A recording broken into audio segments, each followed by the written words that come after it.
கரூர் மாவட்டம் வெண்ணமலை பாலசுப்பிரமணிய சுவாமி திருக்கோவிலுக்கு சொந்தமான இடத்தை நீதிமன்ற உத்தரவுப்படி மீட்கும் பணியில் அதிகாரிகள் ஈடுபட உள்ள நிலையில் வணிக நிறுவனங்கள் கடையை அடைத்து எதிர்ப்பு தெரிவித்தனர். நீதிமன்ற உத்தரவின்படி இந்து அறநிலையத்துறையின் சார்பாக விடுபட்ட கடைகளுக்கு சீல் வைக்கும் பணியில் அதிகாரிகள் ஈடுபட்டனர்.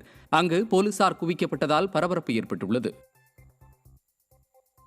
விருதுநகர் மாவட்டம் நரிக்குடி அருகே திறந்து வைக்கப்பட்ட நியாய விலை கடையை பயன்பாட்டிற்கு கொண்டுவர கோரிக்கை எழுந்துள்ளது. நாளூரில் புதிய நியாய விலை கடை கட்டி 1 மாதம் ஆன நிலையிலும் இன்னும் மின் இணைப்பு வழங்கப்படவில்லை என கூறப்படுகிறது. இதனால் அந்த இடத்தை திறந்தவெளி மதுக்கூடமாக குடிமகன்கள் பயன்படுத்தி வருகின்றனர். இந்த நிலையில் தற்போது சமுதாய கூடத்தில் செயல்படும் நியாய விலை கடையை புதிய கட்டிடத்திற்கு மாற்ற விடிய அரசை மக்கள் வலியுறுத்தி வருகின்றனர். கரண்ட் கனெக்ஷன் இல்லாமல் இருக்கு. கடுக்காக்குளம், சீனிமடை, ஒட்டங்குளம் கிராம மக்கள் வயதானவங்களாம் வாங்குறதுக்கு ரொம்ப சிரமப்படுறாங்க. அதை புது ரேஷன் கடையை செயல்படுத்துமாறும் மாவட்ட நிர்வாக நடவடிக்கை எடுக்குமாறும் கிராம மக்கள் சார்பாக கேட்டுக்கொள்கிறேன்.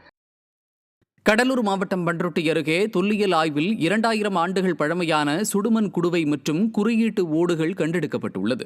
பண்ருட்டி அருகே எனத்திரிமங்கலம் தென்பெண்ணை ஆற்று பகுதியில் பழங்கால மக்கள் பயன்படுத்திய குறியீடு பொருத்திய சிவப்பு நிற சுடுமண் குடுவை மற்றும் சிவப்பு வெள்ளை நிற குறியீடு ஓடுகள் கண்டெடுக்கப்பட்டது. இவை ஈரோடு கொடுமணல் அகழாய்வில் கண்டெடுக்கப்பட்ட குறியீடுகளோடு ஒத்துள்ளதாக அகழ்வாராய்ச்சியாளர்கள் தெரிவித்தனர்.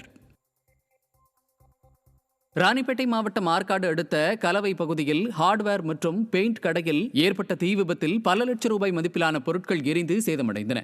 கடை விரிவாக்க பணிக்காக வெல்டிங் செய்தபோது சிதறிய தீப்பொறியில் தீப்பற்றி கடை முழுவதும் பரவி எரிந்தது.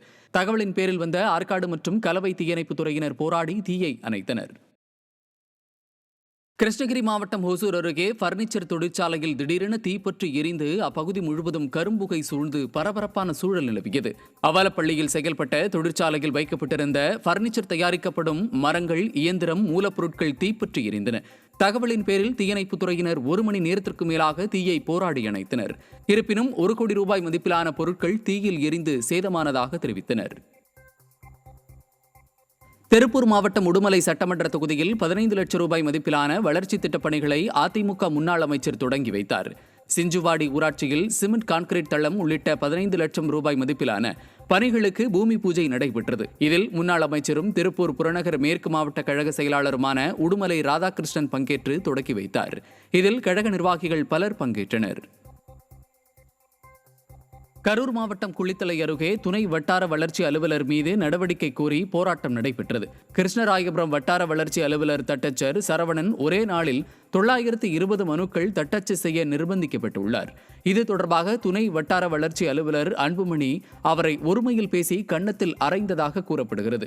இதனை அறிந்த தமிழ்நாடு அரசு ஒன்றிய அலுவலர்கள் சங்கத்தினர், தமிழ்நாடு சமூக நீதி ஆசிரியர் கூட்டமைப்பினர் அன்புமணி மீது நடவடிக்கை எடுக்க கோரி வட்டார வளர்ச்சி அலுவலகத்தை முற்றுகையிட்டு போராட்டத்தில் ஈடுபட்டனர்.